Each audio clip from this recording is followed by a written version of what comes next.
You know that feeling when something is so painful to watch, but you just can't look away? And the worst part is, you know what's gonna happen. If only you could do something to... Wait, I'm sorry, I have the wrong painting. 1 second while There. What was I saying? Oh yeah. Oh no. Not again. This piece is called The Marriage Settlement, and it's part of a 6-painting series called Marriage a la Mode by William Hogarth. There's a good chance you've never heard of him, but here's a little something to make sure you never forget him. This is a self-portrait the artist painted of himself with his pug, and it definitely didn't inspire me to make this video. Nope, not at all. Hogarth came from humble beginnings, and this series of paintings was his way of revealing the uncomfortable truths hiding beneath the veil of money and power. But why 6 paintings? Why not just 1? It's because to him, these weren't just some pretty paintings. This was personal. We're placed in a regal-looking bedroom. This man's bedroom, actually. We can see the canopy of his bed in the background to the right of the painting. Entertaining guests in your bedroom might seem strange now, but back then it was totally normal. Not in that way. Well, I'm sure that happened from time to time. We're witnessing an arranged marriage negotiation between the fathers of the bride and groom. In 18th century England, the power of the aristocracy was starting to diminish, and after generations of lounging on their bums and spending lots of money, their funds were fading fast. And they were like, how will we continue to build our extravagant mansions on our vast amounts of inherited land without getting a job? Because that's hard.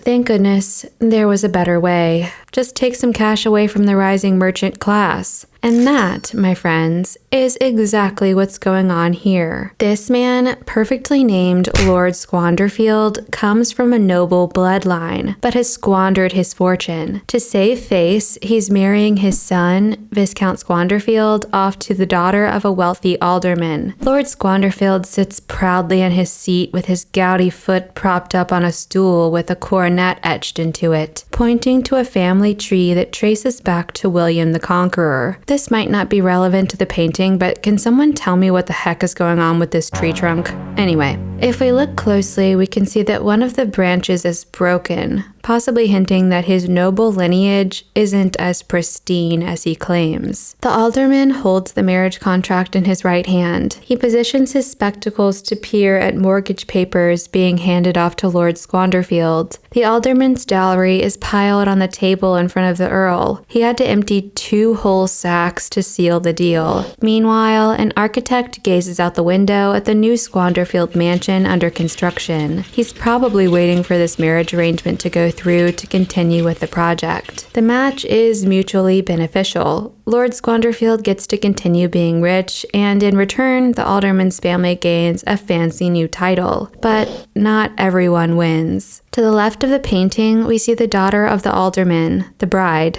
She leans over in her chair, tears streaming down her face. She holds a handkerchief that she's threaded through her wedding ring, almost as if she's using it as a self-soothing gesture. This is my favorite detail that Hogarth added because I feel like he had to have such an incredible awareness of human behavior and emotions to know that someone would fidget to calm themselves down in a moment of heightened stress. Back to what I was saying. Meanwhile, the lawyer, Silvertongue, also aptly named, leans in, whispering to the bride as he sharpens his quill. Remember him. We'll see him again. While the bride is visibly distressed, the groom seems completely unfazed. He pinches snuff out of a tiny box and gazes lovingly at his own reflection in the mirror. There's a big black spot on his neck, which was a sign of syphilis, a disease primarily transmitted through sexual contact. On the floor in front of the Viscount are 2 dogs chained together at the neck. They look completely uninterested in one another. Could this be a subtle hint of what's to come for the soon-to-be married couple? I guess we'll just have to find out. We're now in the newlyweds' home.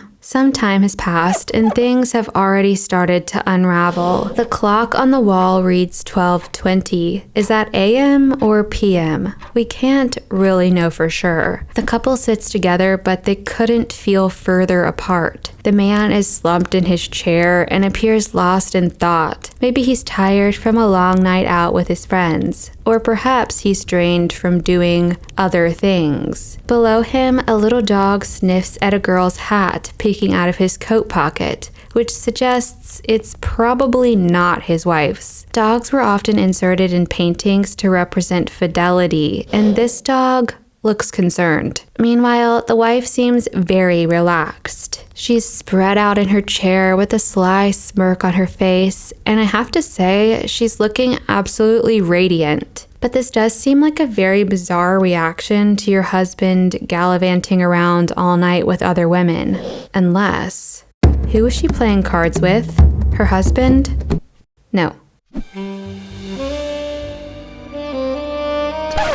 Oh, that makes sense. Stretching her arms overhead, she holds a mirror in her right hand, as if she's signaling to someone, her lover, perhaps. In the middle of the floor lies an overturned chair, a discarded musical instrument, and an open book of music. Music and musical instruments were often included in paintings to symbolize romance and passion. Maybe her lover was serenading her moments before, but had to depart abruptly upon her husband's return. To the left of the painting, a man throws up his hands in frustration as he rushes out carrying a pile of unpaid bills. This is clearly not a good time to confront them about their finances, but judging by the giant pile, it's apparently never a good time. The room is very fancy, but something feels off. On the center of the mantle, there's a giant bust with a nose that looks like it's been broken off and glued back on. Cluttered around it are an army of strange little figurines, possibly recent purchases by the couple that don't really add to the existing decor. Peeking into the adjacent room, we see a sleepy servant, and hanging on the wall above him are some beautifully framed paintings of the apostles. And off to the side is a painting partially obscured by a tiny green curtain. All we can see is a bare foot on what looks like a bed. It would have been obvious to 18th century onlookers that this was a piece of erotic art used by someone to,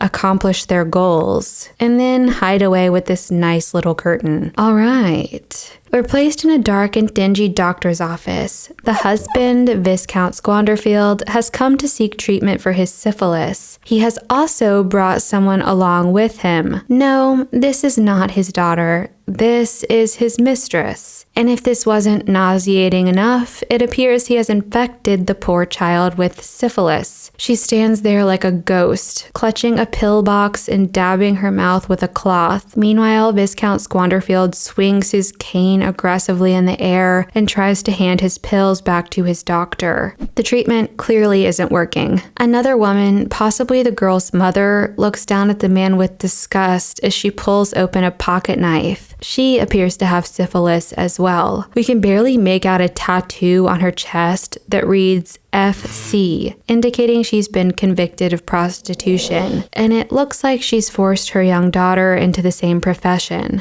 In the background, there's a skeleton that looks to be groping an anatomical figure. To the left of the painting, the doctor can be seen cleaning off his spectacles, and a skull sits on the table beside him. Skulls were often inserted into paintings as a memento mori, or a reminder of death. Well, yeah. Looking at that painting definitely made me want to die. Some time has passed since we last saw the missus, and a lot has changed. We're in her bedroom now, and we can see the canopy over her bed is adorned with a coronet, indicating she's become the countess because her father-in-law has died. She also apparently recently became a mother, as a baby teething coral hangs off the back of her chair, though her baby is nowhere in sight. The countess has invited guests to join her as she gets ready for the day. There's a man behind her doing her hair. So much is happening in this room. However, the Countess only has eyes for one person. Silvertongue, the lawyer we met in the first painting of the series. They're now lovers, and she's completely obsessed with him. She even has a giant portrait of him hanging on the wall next to her bed.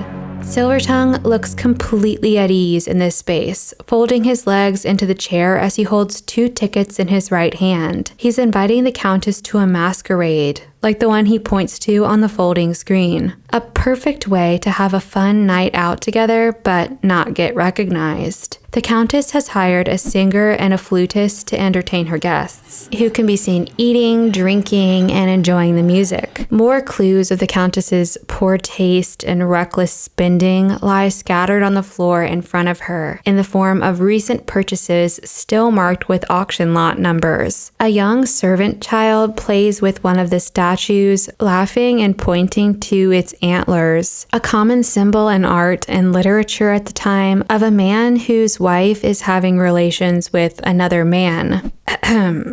There's nothing redeeming about these people, is there? As it turns out, the Countess accepted Silvertongue's invitation to the masquerade, but their fun night out has quickly turned into a nightmare. After the party, the 2 lovebirds found their way to a Turkish bath, also called a Bagnio, places people would sometimes go if they wanted to, jump bones, knock boots, but didn't want anybody to find out about it. It's nighttime, and the room is dimly lit by a warm light coming from the side of the painting. Their masks are scattered across the room, along with the Countess's corset, hoop skirt, and shoes. Her husband has caught them in the act, but now that's the least of his concerns. In the heat of the moment, the 2 men dueled, leaving Count Squanderfield bleeding out from a fatal sword wound. His wife kneels beside him, tears streaming down her face, while Silvertongue escapes out the window. To the right of the painting, a group of people bursts into the room to see what all the commotion is about. But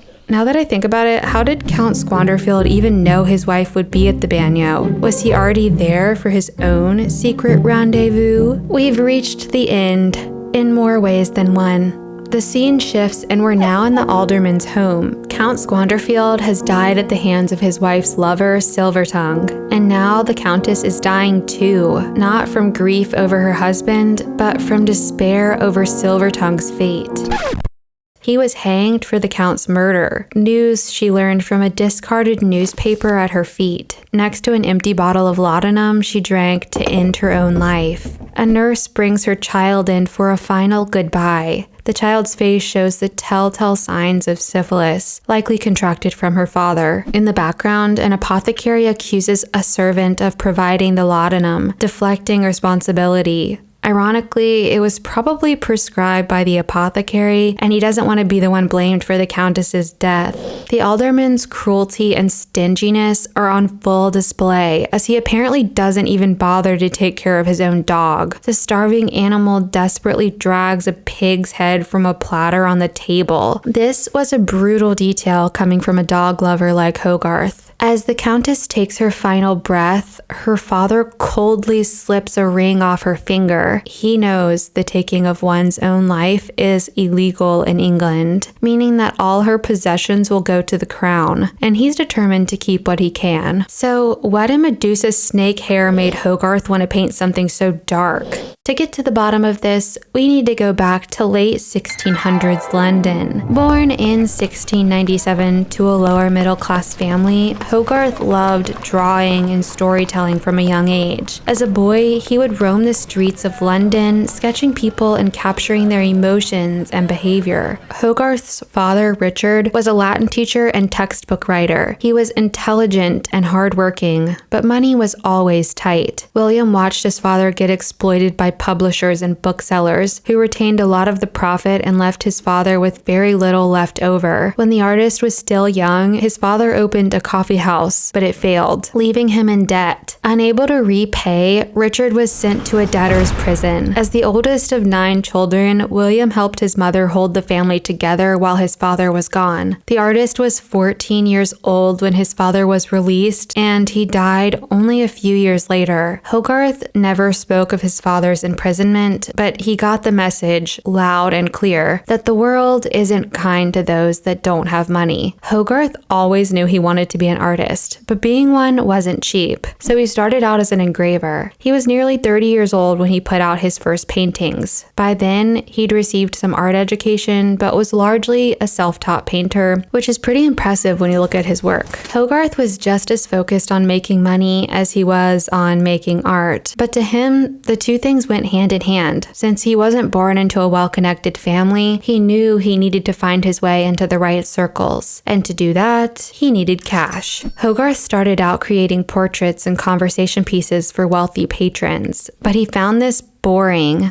Plus, he said it was not sufficiently paid to do everything my family required, though I am selfishly glad he did portraits because we got this one out of it. Hogarth knew that in order to be somebody in the art world, he had to do something bold, something innovative, something no one could ignore. And he had an idea: make a narrative series of paintings, turn them into engravings, and sell them to the public through a subscription model. He called this new venture his modern moral subjects. They were quite dark, but laced with satire to make them easier to digest, with a touch of raunchiness for good measure. Hogarth's narrative series of prints would make art accessible to everyone, not just the rich, and his timing couldn't have been better. The Industrial Revolution was expanding the middle class, giving more people disposable income for things like art. Hogarth's first series, The Harlot's Progress, depicted a young woman who arrives in London seeking prosperity, but falls into prostitution and dies in poverty. It was a hit and sold out quickly. 2 years later, he released A Rake's Progress, which followed a young man who squanders his inheritance on gambling and debauchery, ending up in an asylum. That one sold out too. But none had the impact of Marriage a la Mode. Hogarth created a whole new audience of art lovers and gave them something they didn't know they needed. He even included recognizable people and locations, letting viewers interact with the art by guessing who he might be subtly mocking. He took the worst aspects of London society and wove it into a gripping story that was impossible to look away from. Art critic George Virtue even called him the Shakespeare of painting. Despite how cynical Hogarth's series can feel, there's this humanity in his work. Even with the most unlikable characters, I find myself asking, what happened to you to make you like this? He wasn't just showing people's flaws. He was showing the larger forces at play that shaped them to be the way that they are. It seems like he had a deep understanding of the characters he depicted, and that's because he did. Hogarth had lived on the fringes of society. He rubbed shoulders with the wealthy, but the greed of the rich and powerful really seemed to bug him. Hogarth gained wealth and recognition during his lifetime, but ironically, the satirical paintings that made him so successful were also what kept him from being taken seriously by the art establishment. And despite Hogarth's disdain for the art establishment, he desperately wanted to be accepted by it.